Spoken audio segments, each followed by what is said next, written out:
our son will embrace that. But Alex, when I saw that teacher, that college teacher, sitting there talking that hate, that communist, that socialistic, it broke my heart as a Hispanic, because right then and there, when people see this, they're just too ignorant and dumb to sit there. Well, Chris, that's why I saw this on Cinco de Mayo last week. I was going to play it, but I was like, man, I don't want to give in to the division, because even countering it may cause that. And I was thinking about not even covering it because there's so much other stuff to cover.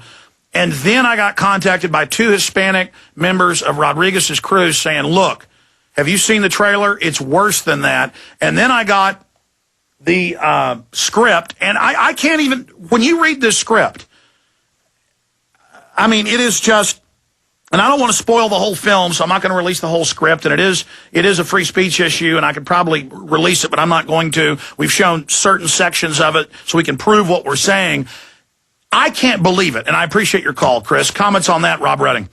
Well, I haven't seen the Rodriguez movie or trailer, so I'm kind of jumping in on this, but I can say this, that to demonize groups that carry guns and say that they're supremacists or what have you is an overgeneralization. I've never been for gun control in this country. I believe that we should have the right to carry.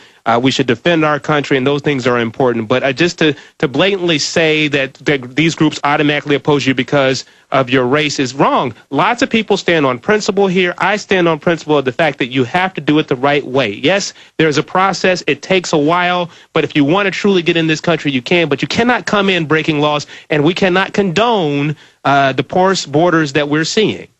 Well, plus we're being told we've got to give all our rights up because terrorists are going to kill us.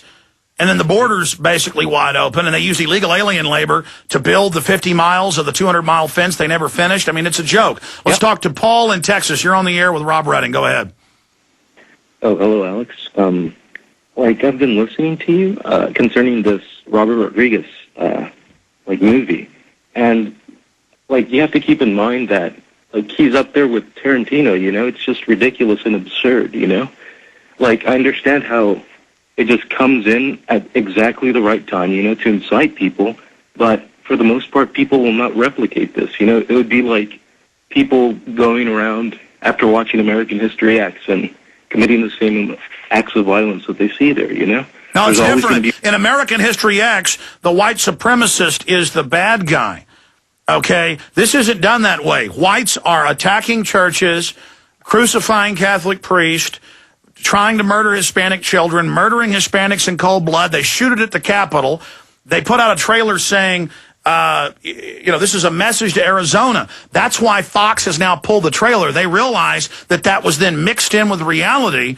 And believe me, once you see this movie, when it comes out, because I haven't seen the film, but I've got the script, which is the film. This is not like a black exploitation film or something that has a little bit of this in it. And this is free speech. He can do this.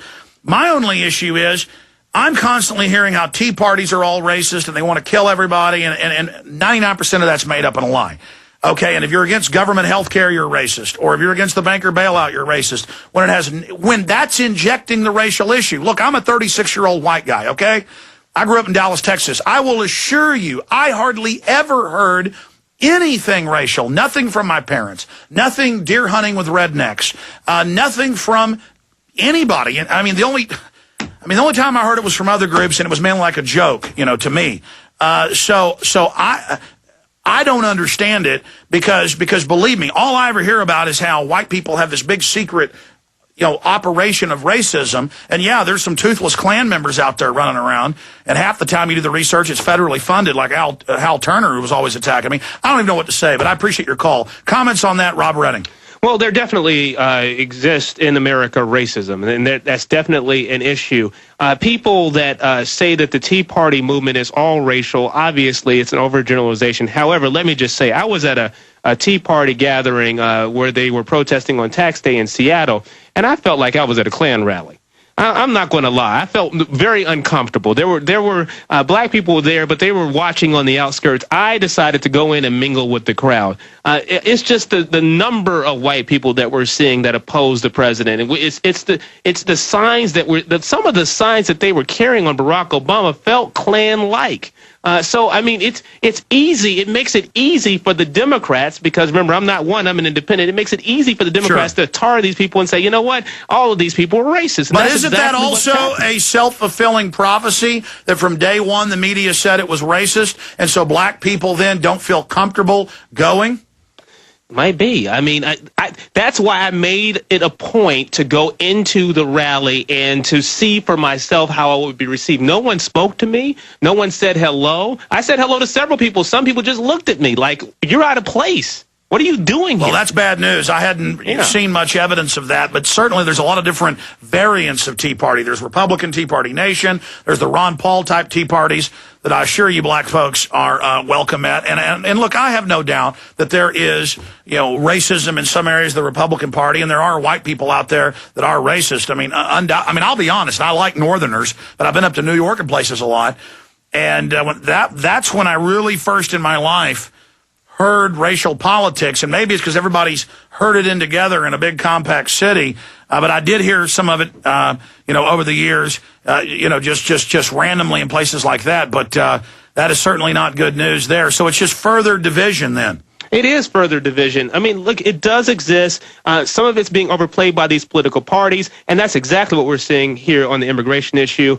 So I think that, again, some of it in terms of Tea Parties and in terms of what we're seeing in terms of opposition to the president. I have a concern, though, I will say, about Barack Obama being called a socialist. Every charismatic black guy that we see that comes into power, and I've been saying this over and over again, that comes into power, you can look at Martin Luther King, Malcolm X, they were all called socialists. So people say, well, that completely absolves me of being racist. I just believe Barack Obama's a socialist. Well, all Democrats under that description are socialists, because Hillary Clinton would be doing the same thing. You have but they did call Hillary a socialist too. I mean, look how big the government's getting. Look, but it's more like fascism because it's all going to the banks.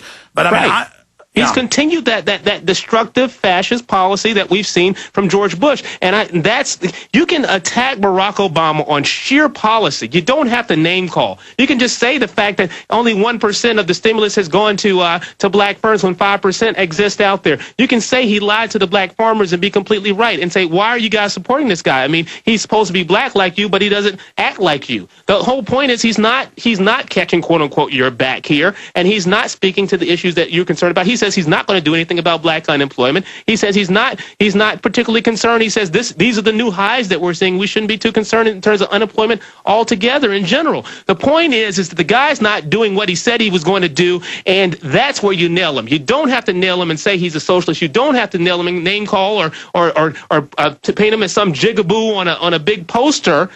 All you have to do is say he is not doing what he said he was going to do, and he's continuing to give money to corporate crooks just like George Bush did.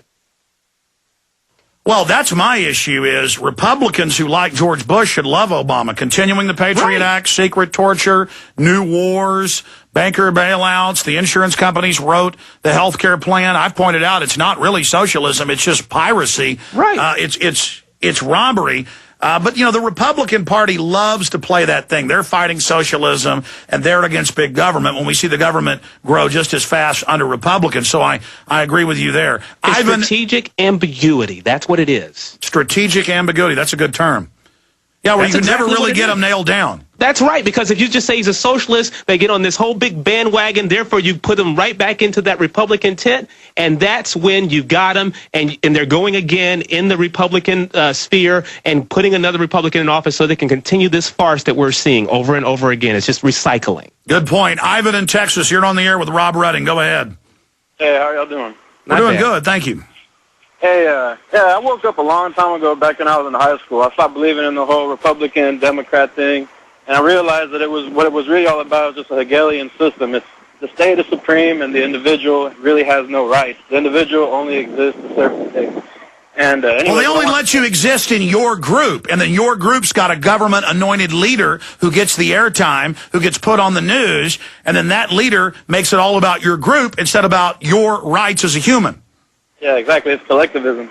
And all I wanted to say is I basically called because that the caller you had on earlier, he said that all the people you see working are all Mexicans. Well, the only reason that is because they're willing to settle for lower wages. As more of them come in and take up more of the jobs, it's going to lower wages for everybody.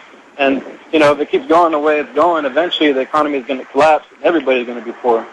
And that's the reason why Americans are we're trying to fix our country, which is what the Mexicans should be doing. They should be going back to Mexico and fix their country. Well, that's another issue. The U.S. is used as a steam valve for revolution, for crime.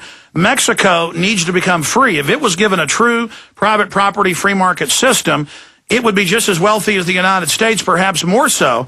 And, you know, that's the issue is they want to get out of Mexico. They want to say this is Mexico, but then they don't want to embrace America, a lot of them.